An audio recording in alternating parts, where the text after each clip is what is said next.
Oh, what is the upskis, everybody?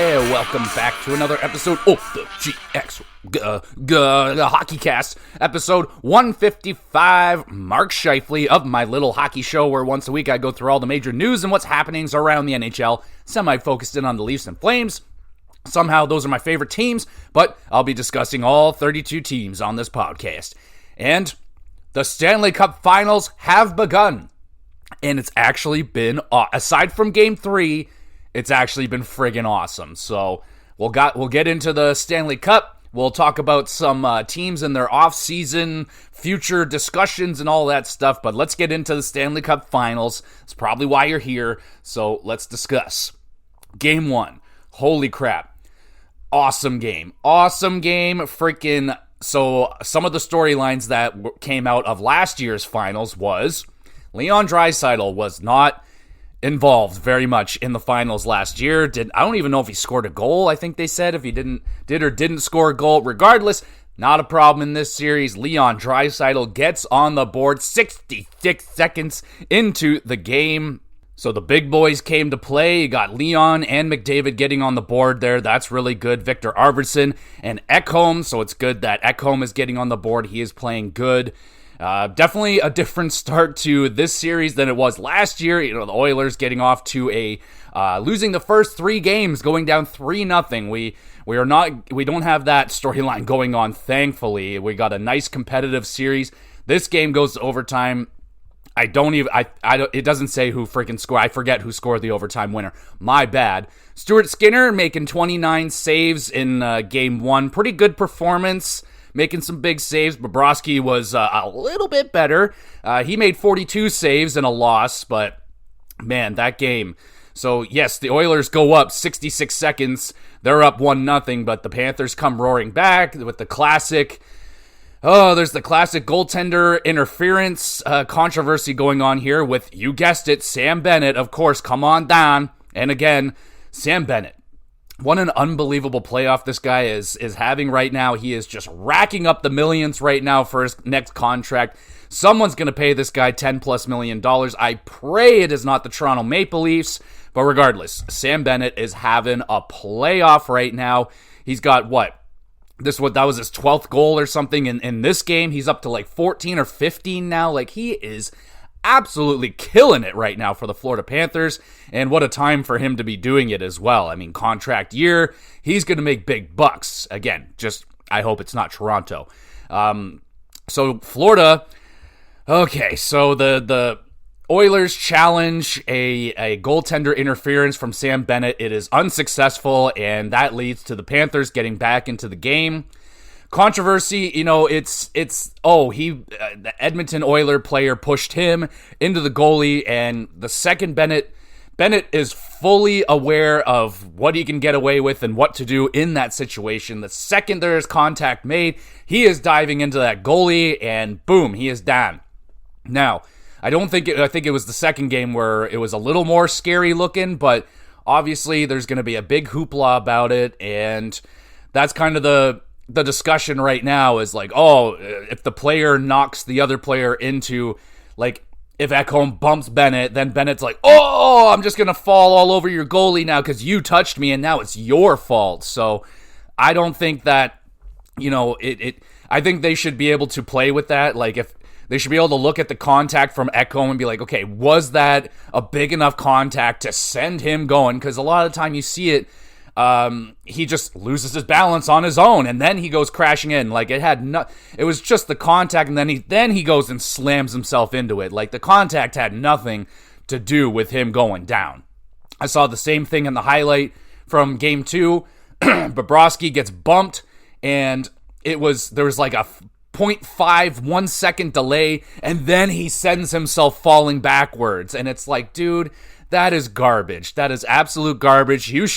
Bobrovsky should have been penalized for fucking, they should have both went. You know, yes, he did touch the goalie, but you also sold that, like, egregiously. So it should have been an even call right there. You should have got embellishment on Bobrovsky because that was absolutely painful to watch. It looked like a terrible wrestling cell job right there. Reminded me of Batista when freaking Mark Henry hit him with the headbutt and Batista just went flying backwards. Absolutely terrible, but this is what the Florida Panthers do, baby.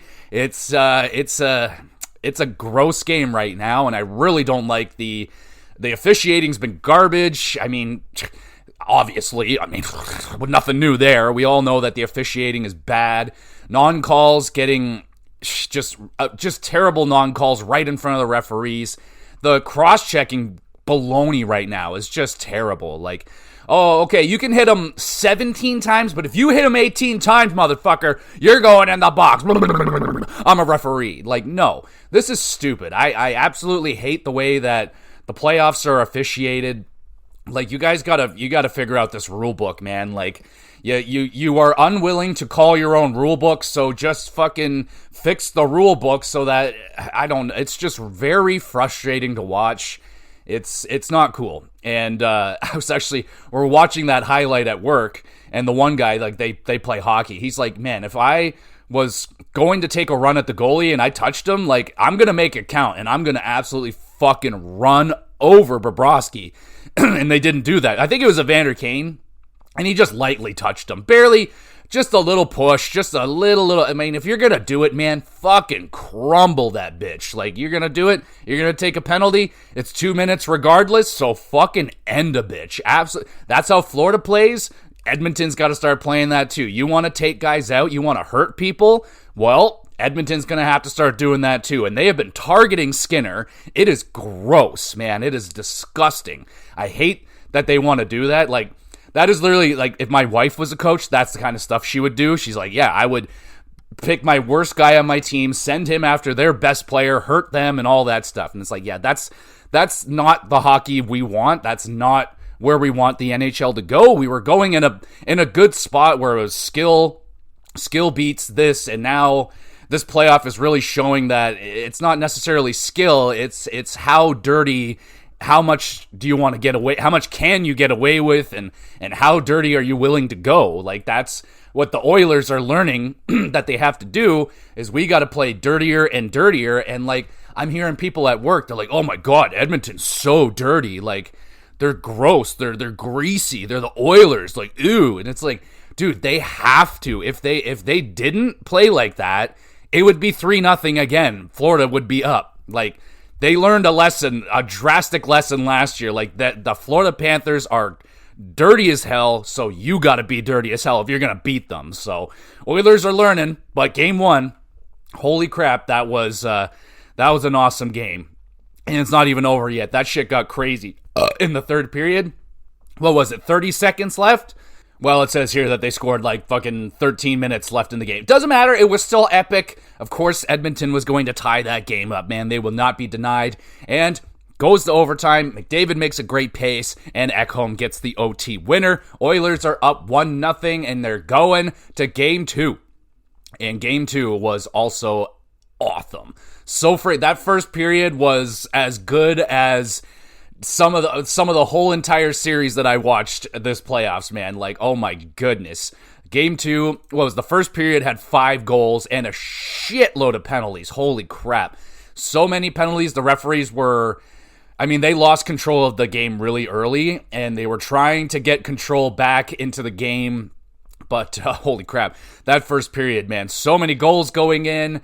Brad Marchand had the game of his freaking life out there. Oh man, that hurt. That really hurt. I can't believe the homie had his parents there in Edmonton, and they were celebrating. I'm like, yo, they're gonna get murdered. You better watch the hell out, man. Like, jeez, Brad. And apparently Brad was mad at his parents for like, bro, you brought them there. That's insane. Don't do that. That's crazy. But what a game for Brad Marchand, man. Like, I got to give him his flowers, though I fucking hate him as my enemy, because he's always, he's the rival. He is the arch nemesis, the final boss, whatever, of the Toronto Maple Leafs. I have to hate him, but god damn it, do I ever respect that man. Holy jumping, like, what a playoffs he is having, man. Absolutely resurging his career at 30. He's not even resurging, really. He's been very, very good for a long time. But geez, man, he gets another 2 goals here. The double OT winner, like, dude, the guy is clutch as hell right now for the Florida Panthers. He is scoring huge goals for them. And then we have he scores again. He's up to like 13 fucking goals at this point now. He is absolutely slaughtering the Edmonton. I swear, every time this guy gets the puck, it's going in there. Like, is it mind games? Does he really have a bead on Stuart Skinner right now? Or is Skinner just terrified that he's going to plow into him? And hey, it happened again. Holy crap, man. Like this is Sam Bennett's bread and butter. And this is going to be a part of him getting that $10 million, is this kind of play right here. He's willing to do this. He is willing to fall on a goalie. He's willing to throw those extra punches. He is willing and able to do all of that stuff with a smile on his face and get in someone else's face when someone does it to his goalie and he calls them a scumbag. And it's like, wow, you're the biggest hypocrite of all time. But Sam Bennett, dude, it happens again. And this one was worse. So Bennett gets touched. He falls on Skinner and he falls on his ankle in like a really awkward situation.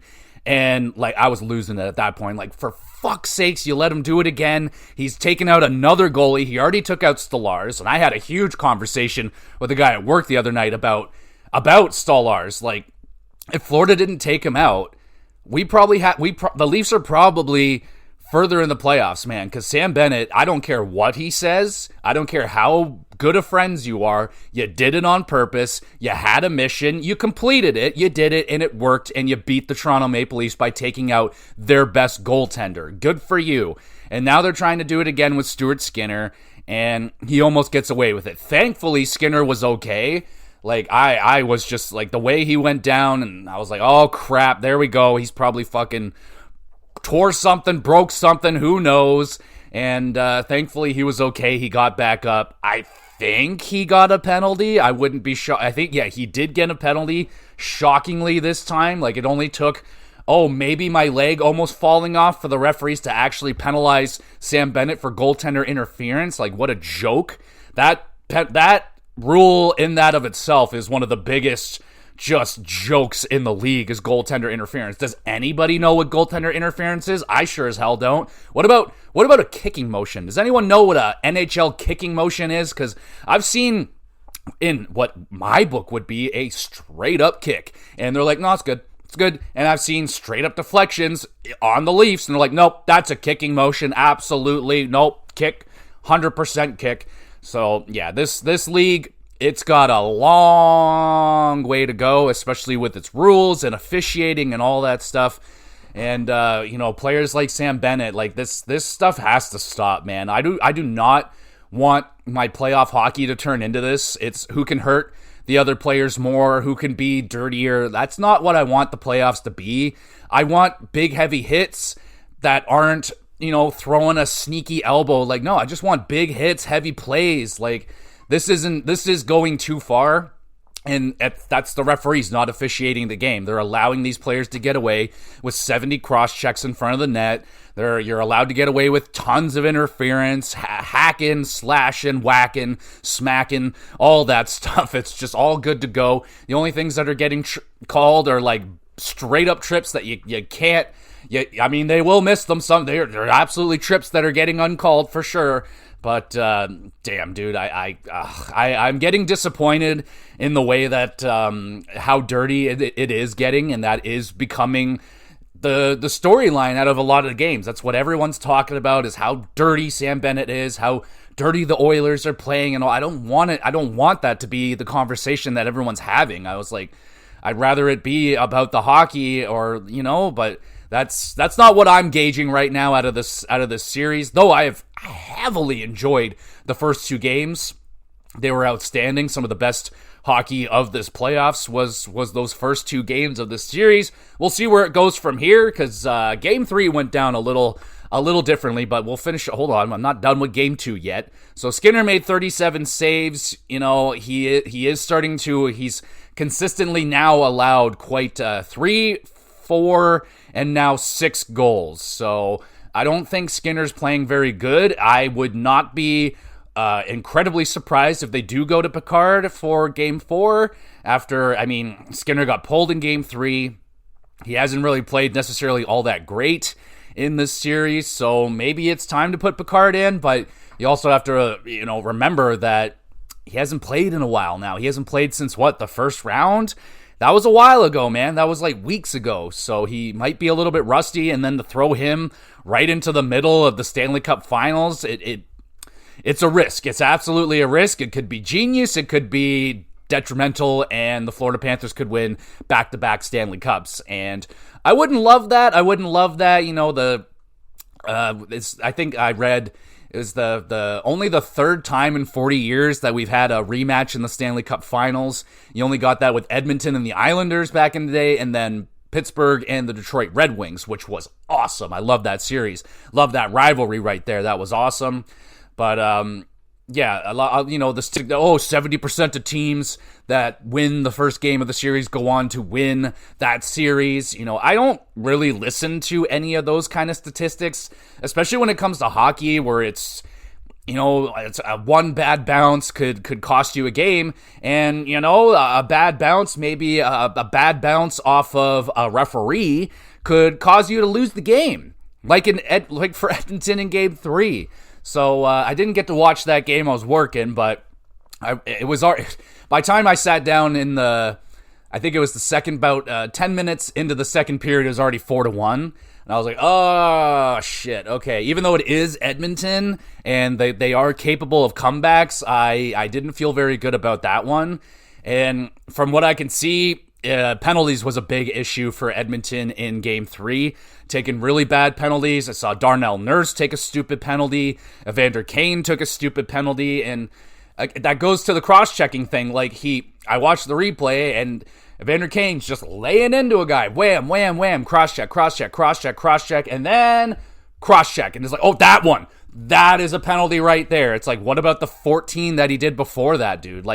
I understand that you're probably screaming at him, stop, don't do any more, I'm going to give you a penalty, and then he just kept doing it, and, that's just rather Evander Kane not listening, Evander Kane, taking it for granted, he's not going to call it, we're already down 4, whatever, he already called so many penalties, and no, they're going to call that penalty, and that's what they got to start doing, man. You got to start doing that. You got to make them pay for that, and the Panthers made them pay big time in this game on the power play. So not good for the Edmonton Oilers, and to lose that was on the road. But that's the other thing. The Panthers took a game, which is not ideal, but I guess I should mention that the Panthers won 5-4 in double OT. Brad Marchand with the fucking goal of his life. Oh my God, that guy has been absolutely insane.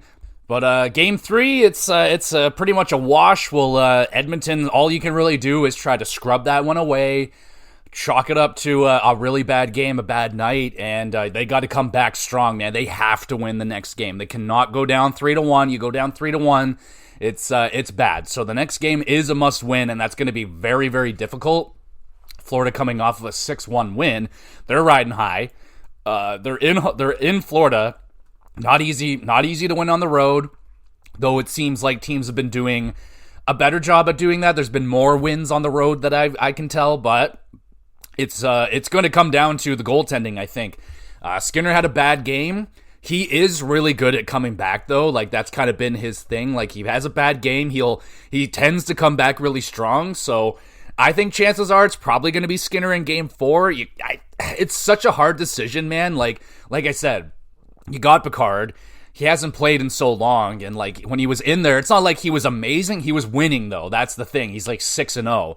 So it's a wild card for sure. It's risky, but if you don't feel good about Skinner, which at this point, it was just Game 3. Really, Game 1 and 2, he made a bunch of saves, man. He made a bunch of saves, pretty good saves, and yeah, Game 3, I just think the whole team was kind of funked.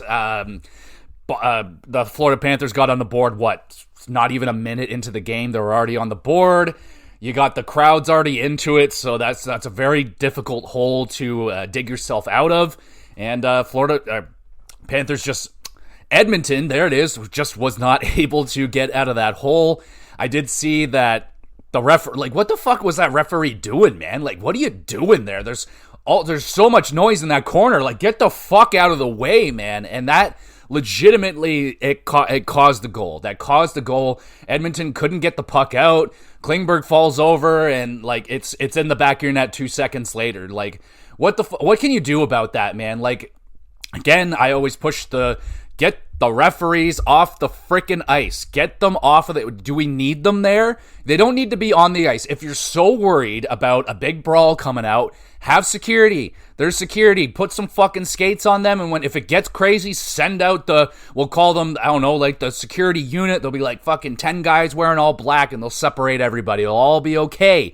It'll be even better than having 4 little referees out there trying to stop all these big burly men. Like, no. Get them off the ice. Do they need to be there? You got all this technology and cameras and fucking sensors and all this baloney, and we still are using these guys on the ice. They're getting in the way. They're fucking screwing over players. Like, pucks are going in. That's a problem. That is a big, big problem. You shouldn't have this. This should not be happening. We should not have pucks, referees getting in the way and it ending up in the back of the net. And what the hell can you do? You can't sit there and go, you can't challenge it. You can't do anything to a referee in the NHL. You will be banished to the shadow realm if you look at a referee the wrong way or say anything to them or anything. You just can't do anything. So Edmonton just has to sit there and eat that and go, oh well, that's unfortunate. That sucks. And it happens for teams. I've seen it go positively for the Leafs. I've seen it go negatively for the Leafs, but it's a pretty consistent thing. Like, do we really need to have these referees on the ice? Why? I do not get it. They miss so many things anyway. Might as well, I don't get it. Why not have the eye in the sky? You could see things so much better from up there. Like, I just don't get it. Then you don't have to have that emotional thing to it where, players are being jerks to the referee and I don't like that guy. And then you just take them out of that situation. Then you don't have to worry about it. There's no emotion to that. Like, oh, that player was mean to me. I'm going to call a penalty on him tonight because he's mean. I don't like him. All that shit, get that all out of there. That's what I think about that. But it's going to be a major game 4, man. That is going to be huge for Edmonton. Got to come back. Got to get back into that game, man. That was an ugly, ugly loss. And all you can do is move forward and go to the next game. It's the next game. And I know the travel's really bad. They talked about it a zillion times last year, how awful the travel was. Oh, we're going back to Edmonton. Oh, we're going back to Florida. It's a big, big old freaking flight. Whoop-de-doo. But some people are talking about, was that extra day like too much? I thought the game was on Sunday. I was devastated when I went to turn on the game and there was no game, and I was like, what the fuck? Why would you put the game why move it to Monday when you could have had it on Sunday, man? Like, decision making with this freaking league sometimes, I tell you. So that sucked. And of course, they're not going to have the game on my off day, Wednesday. They're going to push it to Thursday where I got to work, so I won't be able to watch it live or anything, so that sucks. Anyways, that's going to be a huge game. Let me know what you think of the series so far. Who do you think is going to take it away? I know it's pretty easy to say right now that the Florida Panthers are going to win. I still believe in the Edmonton Oilers. It's just one game. It was a bad game, but what if the Oilers come back and slaughter the Panthers at home, Could happen, may not, may just be another Florida Panthers win, and then boom, we got another Stanley Cup in Florida, which definitely isn't a cause for concern whatsoever. Gary Bettman and the league also say the tax situation in Florida and all the other teams is not a concern to the league. They're not going to do anything about that. I think that's fine. I don't think it is a concern, honestly. If you there's a really good podcast called Agent Provocateur. You can listen to it. It has Alan Walsh. He is an NHL agent, and he has stated numerous times that you can work around that tax thing. Like, you can work something into the contract that's not a problem. He says it's not a problem for agents to work around that. So I think it basically just comes down to, like, Florida finally has good management. They're in a great location. They have a great team. And yeah, people want to play there right now, and they're going to take discounts to stay there because they're a good team. You're in a good location. Yeah, teams are going to do that. But when you got Toronto, bad place to play. The media is all over you, and everyone knows who you are and all that stuff. It's cold. It's Canada, so things are a lot more expensive in Canada. Living in Canada is expensive. It's more expensive than a lot of places in the United States. Food is more expensive. Gas is more expensive. Houses are more expensive. Rent is more expensive. Air is more expensive in Canada. So that plays a factor in people's decision making. It's just, it's all about the person. It's all about the personality. Like, do I want the big spotlight? Do I want that? Or do I want to be competitive and fucking make a shitload of money and live in a great place? Like, I think it's a pretty easy decision to make. I would make the same decision myself. I would take a little bit less money to live in a beautiful place like Florida and be on a competitive team that's run really well. Like, I don't think, like, look at all the other teams. Dallas, like, that's a very good, well-run organization with a very strong team. Yeah, people are going to want to play there and take a discount. Are we shocked? Like, come on. The Bruins, they have just made a culture of not really paying people a lot of money to stay competitive. Now, that might be changing right now because they're kind of going into like a retooling rebuild situation, but that's just the way it goes. But then you look at teams like Montreal Canadiens and you see how they've been signing their stars. Well, then I think we just have a talent issue here, and Kyle Dubas just got played like a fucking fiddle, and he paid his talent way too much money before they earned it. You know what I'm saying? And a lot of other teams can just say, hey, look at what Toronto's done. We don't want to do that. Do you guys want to do that? Do you want to, we're going to be top heavy on two guys and we're going to fail over and over and over and over and over and over and over and over and over again? Like, I don't know. So, again, I don't think it's all that big of an issue, honestly. It's just be better, I guess. Like, if you be better. Just run your organization better. And I'm basically just looking at Toronto here. Like, just be more successful. Try harder. I don't know. Change the organization. Make drastic changes every now and again, and I hope they're doing that. I guess since we're there on Toronto right now, I will just kind of talk about a rumor that I heard. I literally just heard this from a guy at work, so this is a guy at work rumor, so take it with a massive grain of salt. But he told me that the Leafs are planning to re-sign Mitch Marner and trade him. A good old sign and trade. And I'm like, oh, like my heart dropped for a second because he didn't say sign and trade. He just said, oh, the Leafs are going to sign Marner. I'm like, they better fucking not. Because, like, I'm done with them if they do that. Like, I can't deal with this. And so I was like, what are they looking at? Like a 12 by 8, 12 by 13, or 13, 14? Like, how high is it going to go? Regardless, it doesn't matter to me as long as that trade is a part of it. Like, sign them, trade them. That's fine. Great. Then the Leafs actually get a little something for him. Beautiful. They can actually get a lot for him if they do a sign and trade, because you can negotiate with the other team. Okay, how much do you want? We can give you that 8th year. You don't have to deal with battling in free agency for him. So, yeah, the Leafs could actually get something. Now, where would he go? There's a lot of places that he could go. I mean, people are talking Anaheim, Los Angeles, Carolina. They've shown interest, and the Leafs have shown interest in making a trade. Now, personally, I don't want Marner in the East. I don't want him in the Metro. I don't want him fucking anywhere in the East. I don't want to see him. I don't want to hear from him ever again. That's pretty much where I'm at with it. So I would like him to go to an LA, San Jose, someone that, teams that play late on the West, so I'll never have to worry about him, never have to hear about him again. Go to San Jose. That's a team I never hear about. Anaheim, never hear about him. Los Angeles, never hear about him. So you can go to one of those teams. LA, I think, would be a great fit if they can fit him in there somehow. There would definitely have to be, so that's where you could make a pretty interesting trade. Maybe a Kevin Fiala comes, or maybe I quit Byfield. Like, is that something? I know they're pretty, they love that player over there, but what about a defenseman? What about a Gavrikov? I know they're very high on a Gavrikov.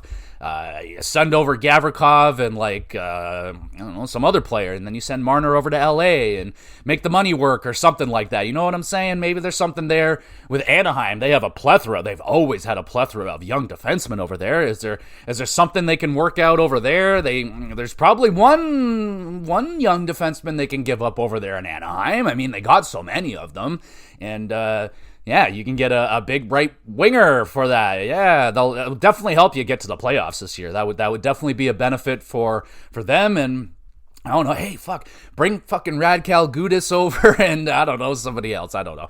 But yeah, if they do that, that'd be great. That would actually be so much. That would be probably the best case scenario that I could ask for, is if they sign and trade Marner. Then I don't have to worry. Like, it'd be nice for him to walk, and then you just get all that money, but you really don't want a player like Marner just walking for nothing. So if they can recoup something for him, potentially a lot with a sign and trade, I would think, definitely it would be worth a lot more than signing his rights away. Like, if they just signed his rights away to a team, you're looking at maybe a 5th or a 6th or something. There's not a lot of value in that, because Marner he just has his rights there, so he can negotiate an 8-year deal. He doesn't have to sign it. If you do a sign and trade, boom, you're signed. So there's a lot more value in that. So I hope they go down that route. That would please me immensely, and I would love to see what that trade would look like for a Mitch Marner. Like, there was a potential Rantanen deal on the table, so like if you can get someone like a Rantanen back, like, holy shit, that would be amazing. There's not a lot of those players out there. So I don't know what the Leafs are thinking right now. That's just the latest rumor that I heard about them. So that is rather tantalizing. I was rather interested in that rumor. We'll keep our eyes out on that one and see what's going on. Speaking of what's going on, over in Dallas, they did fire Pete DeBoer after all. There you go. So out the door he goes. There's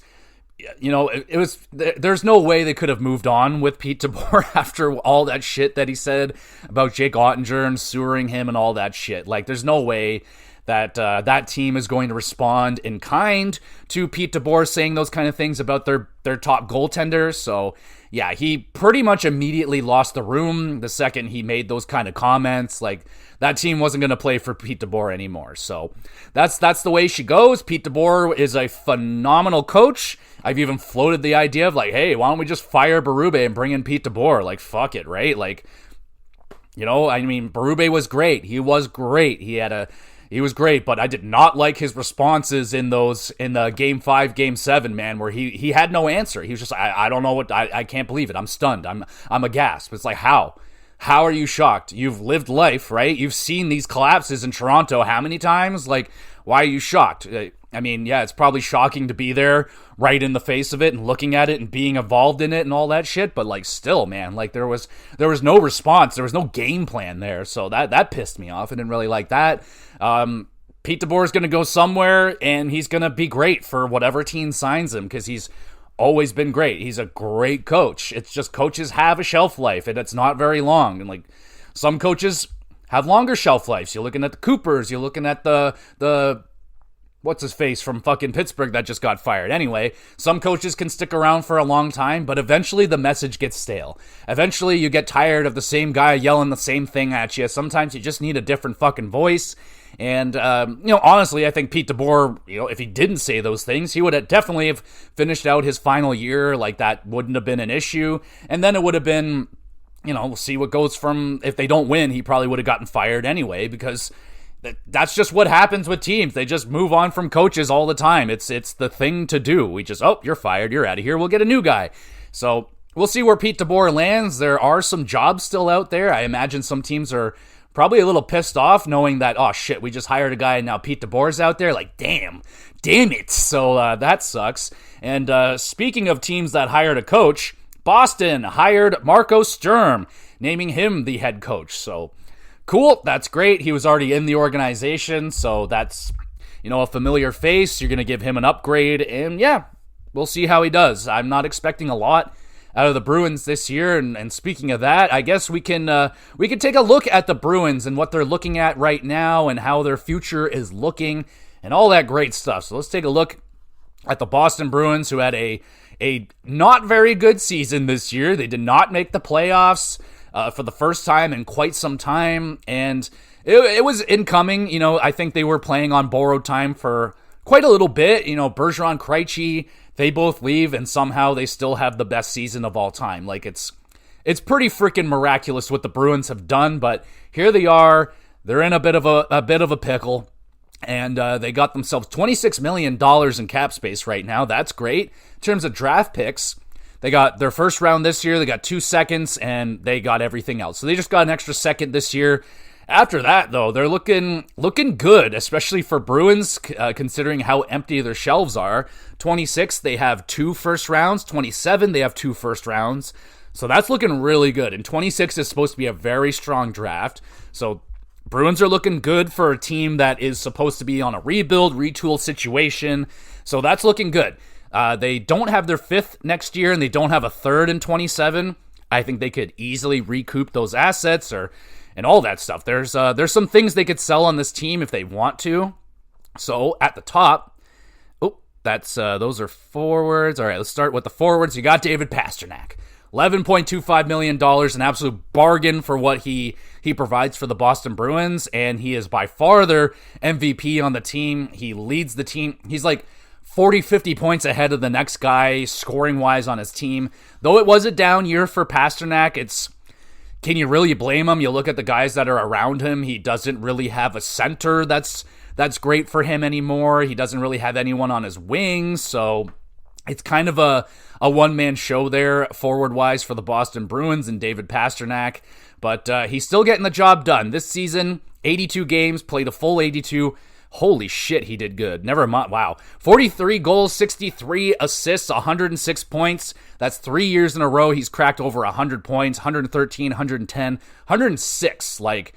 Though he hasn't scored he had 61 goals, he is a consistent 40-plus goal scorer. He's got 5 40-plus goal seasons on his books. And, man, if you give him some wingers and a really good center, this guy could continue to be he's a absolute fucking stud. Absolute freaking stud. So I don't think they would want to trade him. I mean, he is prime for a trade right now. You would get so much for David Pastrnak. But that might push the Bruins down too far to the bottom, and they may not be able to get out of that for a long time. And that seems like something that teams want to avoid one year, and then they're right back and they're amazing again. Everyone wants to be the Washington Capitals. Well, that's pretty difficult to pull off, especially if you haven't been drafting. There's not a lot of young prospects coming up.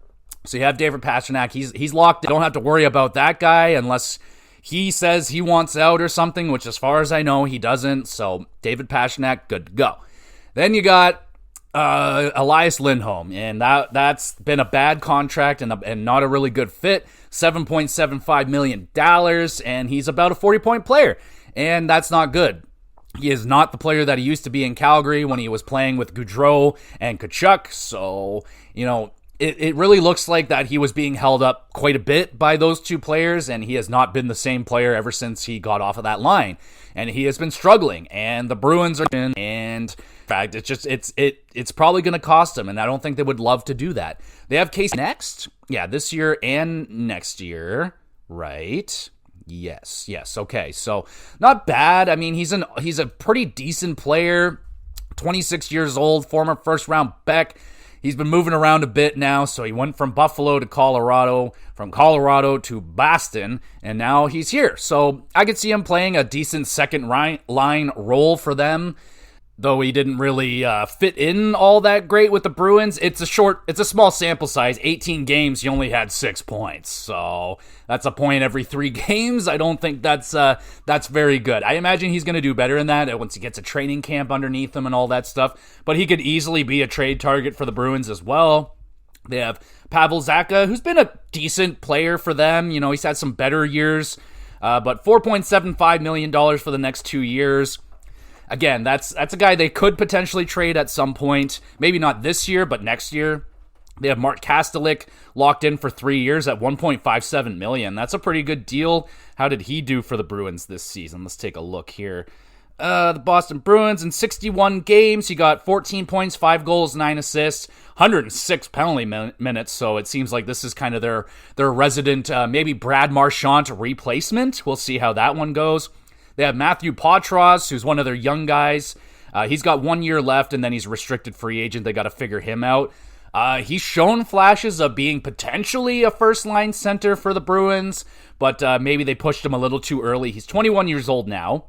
They have Fabian Lysell, one of their other young players, 22 years old, and they're going to be looking for this guy to take a step forward for sure. And same with Fraser Minten that they got from Toronto. I imagine he will be playing for the Bruins this season. And I will have a side eye on Mr. Minten and see how he does as a Boston Bruin, part of the Carlo trade. And yeah, it sucks to see a player go, especially a player that he's going to be a part of the Bruins for a long time. So that's unfortunate. And now they have to re-sign Morgan Geekie, who was pretty good for them from what I remember this season. He got like quite a few goals from what I remember. If I can find his statistics, they're around here somewhere. I'll find them. Oh, there it is. All right, Boston Bruins, 33 goals. Holy shit. 77 games, he had 33 goals, 24 assists, 57 points. That's pretty good. But it is a drastic outlier to his career numbers. So he had 17 goals, 9 goals, 7 goals. And he explodes this year for 33 goals. Now, he's shown that he could be a goal scorer. I remember him, was it for the Kraken? I think he scored like their first goal, and it was a beauty, and I was losing it. But that is going to be an interesting contract right there. I don't know, like I imagine they're going to want to re-sign him, but it's going to be an interesting amount of money, how much he's going to want. That one's going to be interesting for sure. Absolutely. So what would he, 30 goal, like, I don't know, maybe 5.5 million, something like that. He is a restricted free agent, so that helps as well. They have Jacob Lauko, Cole Koepke, John Beecher, and wow, that's a long, I can't read that. They have a lot of restricted free agents. Unrestricted is Cole Koepke. He's kind of like a depth guy. I don't think they have to worry about losing anybody through money. Like, they might just move on from some of these guys. I think it'd be smart for them to sign Morgan Geekie if they can get him for a decent price, just so they can have someone else scoring some goals on this team. Now on the blue line, they got Charlie McAvoy. He's great, but he dealt with a really serious injury during the Four Nations playoffs, so we'll see how he bounces back. But that was a pretty bad injury. He's at 9.5 for the next 4 more years, so that's a really good contract right there, especially, considering the cap is going up. That's just going to look better and better. They have Hampus Lindholm, $6.5 million, 31 years old. He started great. We're calling him Elias Bobby, I don't know, something with Bobby Orr, but regardless, this is his 4th season he's going to be going into as a Bruin, and wow, he only played 17 games this season. That's not great. He got 7 points in those 17 games, so I guess he was injured. You're going to need a bounce back from Hampus Lindholm and Elias. Why not? Then they got Nikita Zadorov, who, I thought was going to be a great fit for the Bruins. I mean, he kind of is, but he takes a lot of really bad penalties. He's not always the best defensively, and $5 million for the next 4 years, that's kind of pricey for what he offers. Virtually no offense, really, but he is definitely a shit disturber, and that sometimes has value, but I think $5 million is a little much. I don't know if they can move that one. Got Andrew Peeke, 2.75 for the next year, and then they got to re-sign Witherspoon, Yoki Haru, and Mason Larai. So Witherspoon, Yoki Haru, unrestricted, and Larai is a restricted. So yeah, it's a pretty weak-looking back end there. Like, the top 2 guys are good if they're healthy, and then after that, it's not the strongest. And then you have the goaltending situation. Jeremy Swayman's got to get his shit back together. I think it's safe to say he will. He didn't have a training camp. He had a rough start and just never really got it back together. I saw it with William Nylander, where he missed a lot more time. But if you miss a training camp and you're already falling behind, then you're trying to play catch up all season long, and then next thing you know, you had a bad season. The season's over, and you just got to try and recoup, get your shit back together. And I think Swayman is a good enough goalie to do so, and you better hope so, because he's locked in for 8.25 for a really long time. They also have Jonas Korpisalo for $3 million for the next 3 years. That's not great. He didn't play very good. That's a lot of money for a not very good goaltender. That is an expensive goaltending tandem. $11.25 million spent on goaltending, and it was bad last year. So that's something they're going to want to improve on with the Boston Bruins.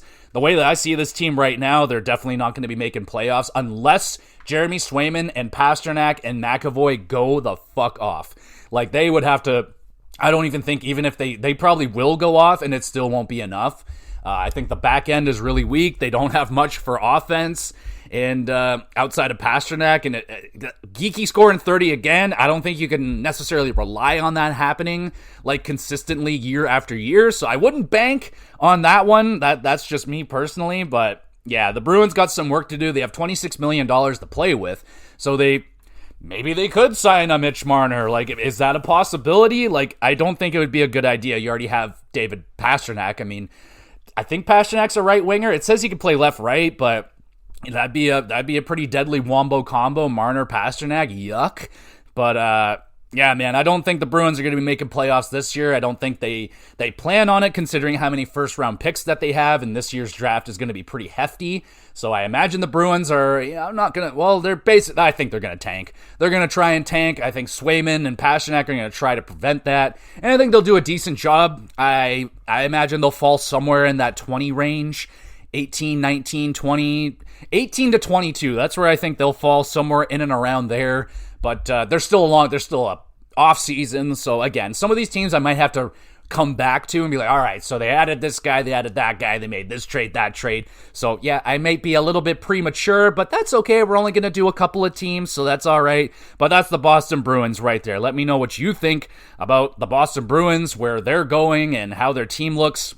Me as a Leaf fan, I am happy that they're going to go down into a downswing right now, and hopefully when they're on the upswing, the Leafs will be on a downswing and we'll never have to meet again in the playoffs and be done with it. Actually, I would love for them to meet in the playoffs again. Like, obviously, I want that dragon to be slayed. It won't be the same without Brad Marchand there. He could potentially re-sign with the Bruins. I don't see why he would want to. I think he would be silly not to just stay with Florida and just finish out your career there. I know he would probably want to try and cash in.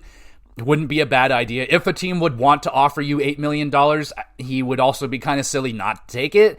I think a team would be very stupid to pay him that, and I hope it's not the Toronto Maple Leafs. But I could see the Bruins bringing him back, and I think that would be fine.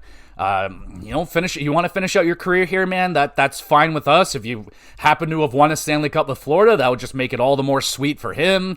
Like, yeah, that would be pretty cool if Brad Marchand came back and then terrorized the Leafs just for one more season and then finally go the fuck away, please. That would be cool. All right, speaking of cool, we got one more piece of news here, and actually two more. So Pittsburgh, they hired Dan Muse and named him as head coach. I guess that comes as a surprise to some people. I've never heard of this guy.